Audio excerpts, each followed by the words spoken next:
Right, well, keep those texts coming, and in the meantime, I probably don't have to tell you that Friday is, well, it's a rather compelling Apple Cup, as I mentioned. The number 16 Huskies heading to Pullman to take on the 7th-ranked Cougars.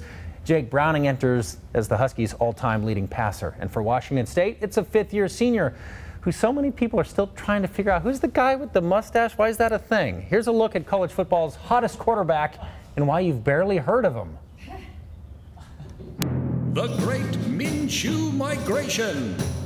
Yeah, it dates way back to 1996.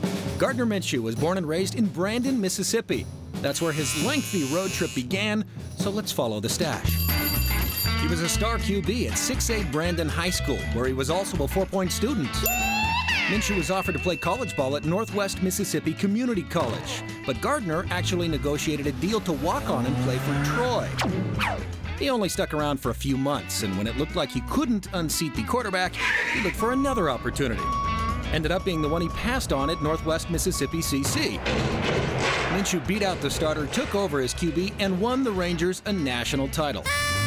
Then Gardner took his talents 8 hours away to Greenville, North Carolina, where he became the quarterback of the Pirates of East Carolina. Then the dream offer, for many anyways, from the mighty Alabama. Minshew knew he would likely be a backup, so when area code 509 rang, all the way from Pullman, Gardner Minshew answered the call. He made the trek of over 2,600 miles and quickly became the nation's leading passer. Set a school record with 7 touchdowns last weekend and is now a legitimate Heisman candidate. Oh yeah, he completely made the mustache cool again too.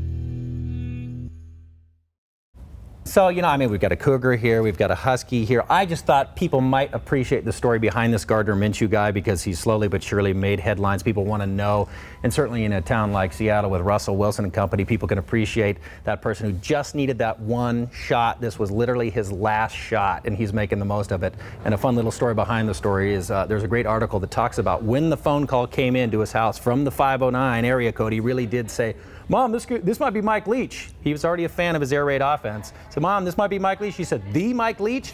And it really was him. So he packed up and headed right out, told Alabama, sorry. I love these stories. Yeah, it really humanizes the Apple Cup. Yeah, for sure.